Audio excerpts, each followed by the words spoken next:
tuent. Tous les jours, dans des hôpitaux parce qu'il manque de médicaments. Dans des écoles, des autres sont des chômeurs parce qu'ils ont faim.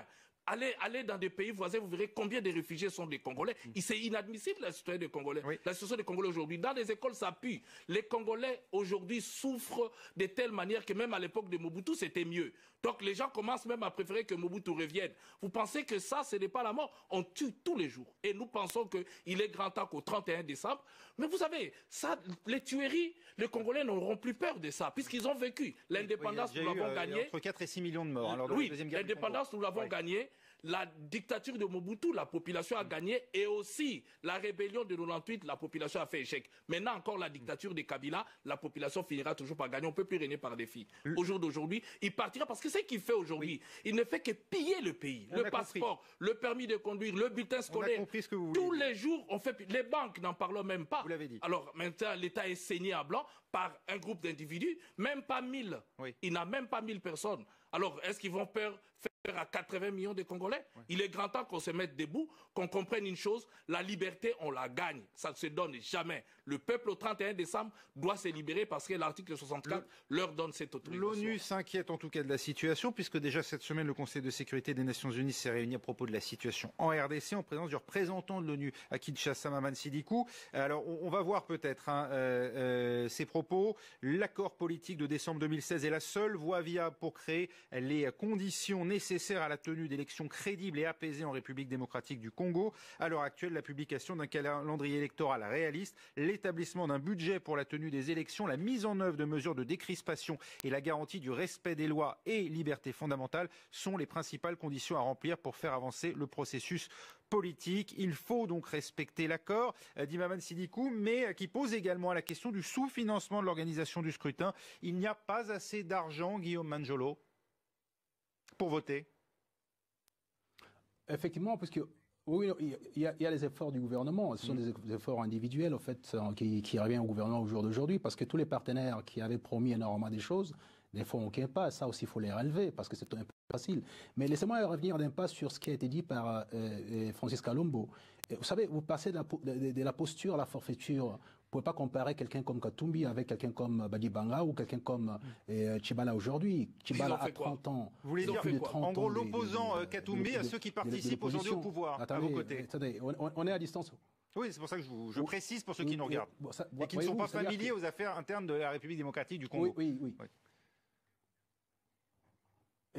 Exactement, voyez-vous, c'est-à-dire qu'on a affaire aux gens aujourd'hui qui ont la crédibilité exacte de l'opposition, qui sont là depuis une trentaine d'années. On a des nouveaux venus, richissimes et tout ça, qui sont enrichis sur le dos de la République et aujourd'hui qui prétendent pouvoir gérer ce pays en bon père des familles. Et ceux qui sont venus en botte à caoutchouc se sont enrichis en quoi? Ceux qui sont venus en botte à caoutchouc, ils se sont enrichis. On va laisser Guillaume Manjolo. Permettez, monsieur, que je puisse terminer. Je vous laisserai réagir après. Allez-y, Guillaume Manjolo. Oui, voyez-vous, j'essaie de pouvoir fréquenter un peu l'intelligentsia française aujourd'hui. Je suis énormément ce qui est fait. Onfray nous dit aujourd'hui que le peuple, c'est l'entité de la population sur laquelle s'applique le pouvoir. Et ces gens-là ne sont pas le peuple. Ils n'ont jamais été le peuple.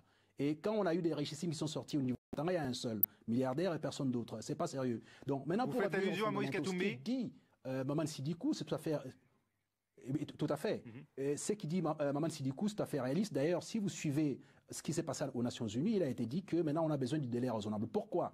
Parce que simplement, ce qu'on a eu comme difficulté en 2006, qu'au terme des élections, il y a eu la guerre en pleine Kinshasa, et en 2011, pareil, il y a eu beaucoup trop de morts. Mais maintenant, avec toute cette inflation plutôt des candidatures, les gens veulent absolument devenir chef de l'État dans toutes les conditions et tout ça, on risque de tomber dans une anarchie, dans un état de nature quasiment définitif. Et regardez ce qui se passe au niveau de la République centrafricaine. On a cru qu'il fallait faire les élections, ça suffisait. Au jour d'aujourd'hui, nous sommes encore en train de voir les balais diplomatiques pour aller évaluer s'il y a génocide ou pas. Et Kinshasa et la RDC, c'est un pays particulier. Donc ça n'a rien à voir. C'est-à-dire où vous avez la lecture exacte de la situation, où vous êtes dans les folklores et la fantaisie, et alors on comprend très bien. Être un homme d'État, c'est pas ça. C'est pas venir faire un chapelet de toutes les situations sur le terrain. Vous dites, Guillaume Manjolo, Maman Sidikou a une vision réaliste de la situation. Voilà aussi ce que dit Maman Sidikou. Il affirme que les journalistes, les opposants politiques et les activistes de la société civile font toujours l'objet d'intimidation, de harcèlement et de violence. Est-ce que là aussi, vous êtes d'accord avec ces propos ?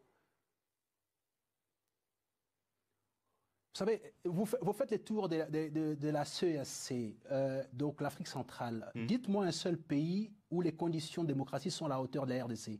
Un seul pays. Mais est-ce que nous parlons de la RDC ou des autres pays? Faites-moi juste... Vous êtes congolais ou vous êtes étrangers? On va laisser Guillaume Angelo répondre. On est en train... Laissez-moi finir. Vous n'avez pas d'argument et vous êtes en train de pouvoir ramasser tout et faire un marché. Faites les commerces, la misère de la population, c'est très bien, mais ce n'est pas ce qui est recommandé aujourd'hui. Ce qui est recommandé, c'est quelles sont les pistes de solutions pour que la RDC ne sombre pas dans le chaos. C'est ça qui est recommandé aujourd'hui. Et j'ai constat simplement que le seul pays au niveau de l'Afrique centrale, de la CEAC, c'est la RDC qui a atteint un certain seuil de démocratie. Ce n'est pas parfait, j'en conviens. Il y a encore une démarche à faire, il y a encore des étapes à pouvoir franchir. Mais simplement, oui, nous on a au moins... oui, mais attendez... Vous voyez l'anarchie avec laquelle vous vivez. Vous ne pouvez pas prétendre gérer le pays. C'est impossible. Parce que, y compris sur un média international, on n'est pas obligé de pouvoir s'entendre. Donc, voyez-vous, sur ces plans-là précis, il faut rappeler ce qui a été dit par Maman Sidibé en rappelant ce qu'il vient de faire par rapport à l'état de la démocratie au niveau de l'Afrique centrale. Mais en même temps aussi, il faut rappeler une chose, c'est que les Nations Unies ne sont pas d'avis que la date telle que indiqué cet horizon indépassable selon une certaine opposition radicale est devenue aujourd'hui salafiste et fondamentaliste. Oui. Donc ce n'est pas ça. Parce que... Pardon? Vous avez quand même signé, enfin le pouvoir congolais a quand même signé pour cette date. Pardon de vous le rappeler. Mais bien entendu, à cette date, mais simplement... Oui, non, vous faites bien de les rappeler, mais simplement, rappelez-le avec tous les éléments qui concourent à ces rappels. C'est-à-dire que la disposition 4 dit on tiendra les élections à telle date. Toutefois, si les conditions sont pas réunies, on évaluera. C'est ce qu'il dit. On ne dit pas on tiendra et on ferme. Donc, simplement, non, c'est pas ça. En fait, là, on ne peut plus interagir, ça n'a aucun intérêt. Ils disent ce qu'ils ont envie de dire Terminé, parce que pour faire du folklore. Et moi, j'essaie de pouvoir apporter, en fait, des éléments crédibles par rapport à ce qui se passe sur le terrain, par rapport aux réalités sur le terrain. Y a-t-il eu des morts dans l'espace Kasaï ou pas? Vous avez ouvert votre annonce ou les débats par la situation du Kasaï. Est-ce qu'on peut évaluer la situation du Kasaï au jour d'aujourd'hui et savoir effectivement si nous sommes dans les conditions requises, dans le délai qui est porté par ces chers messieurs, de tenir ces élections en cette date? Mais c'est impossible, et tout le monde le sait. D'où j'ai insisté sur les donc verbotes. Ce sont des gens qui savent, mais parce qu'ils n'ont pas la moindre crédibilité, ils n'ont rien apporté à la population parce qu'ils ont déjà été au pouvoir parmi eux, surtout les G7, auxquels il appartient, a fait la démonstration de sa faillite et de son incompétence. Et voilà, aujourd'hui, ils veulent surfer derrière Félix et Tshilombo pour, soi-disant, faire du blanchiment de leur situation, de sorte à pouvoir accéder encore aux responsabilités. Mais ça ne tiendra pas la route. C'est de la fantaisie du folklore et de la forfaiture. Ça ne marchera pas. Merci Guillaume Angelo. Francis Kalombo, vous critiquez en termes extrêmement virulents aujourd'hui le pouvoir de Joseph Kabila. Vous l'accusez entre autres de corruption, de piller le pays. Ce sont vos mots et vous le menacez d'ailleurs de devoir quitter dans la violence le pouvoir s'il lui-même n'accepte pas d'organiser l'élection avant fin 2017. Vous avez pourtant vous-même contribué aussi à ce pouvoir en tant que membre du PPRD. De quand date finalement cette lucidité que vous dites aujourd'hui avoir sur ce pouvoir? Vous savez, contrairement à Guillaume, moi j'ai trimé. J'ai été aux côtés de Joseph Kabila. J'ai sillonné le monde pour pacifier ces pays. Il n'était pas là. Et je le fais avec bec et ongle. On a pris des avions qui pouvaient tomber. J'aurais pu laisser ma vie. Et j'ai risqué même de mourir, même dans la dernière minute. Moi, j'ai des choses à dire, mais je n'ai jamais volé un seul rond de l'État congolais. Je n'ai jamais été ministre, ni mandataire, ni touché de l'argent. Mais j'ai contribué pour ramener la paix. Lorsque j'ai vu que la tendance qu'on a prise en 2015, c'était de commencer à tuer. C'est là où la tuerie a commencé. Quand il parle du Kasaï, mais qui tue au Kasaï? Le rapport est là. Et j'ai dit, chiche, il n'y a que les imbéciles qui ne changent pas. Il n'y a que celui qui n'aime pas le Congo et les Congolais qui peut soutenir ce qui se passe aujourd'hui en République démocratique du Congo. Moi, j'aime mon pays, j'aime ma population. Et d'ailleurs, même en étant de la majorité, poser la question aux Congolais, j'étais l'avocat des orphelins et de veuves. Je l'ai toujours soutenu contre les gens du pouvoir, contre la corruption, contre tout ce qu'ils ont fait. Mais néanmoins, ce qui est vrai, il faut décrisper la situation. Qu'on libère Franck Diongo, qu'on libère Mouyambo, qu'on libère Wit Moudongo.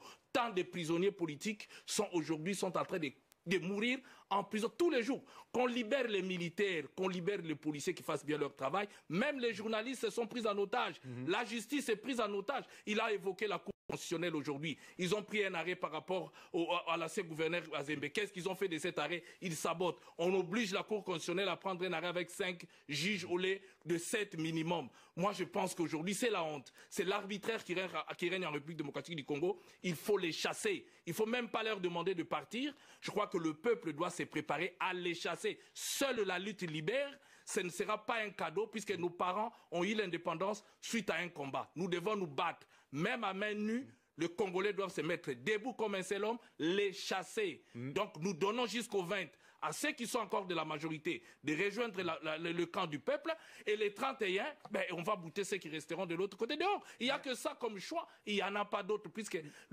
actuellement ils partiront jamais. Merci Francis Kalombo d'avoir participé à ce débat. Merci à vous Maître Guillaume Manjolo depuis Bruxelles d'avoir apporté la contradiction ici même. Merci à vous d'avoir suivi ce débat. Restez sur France 24 bien sûr dans un instant, c'est un nouveau journal.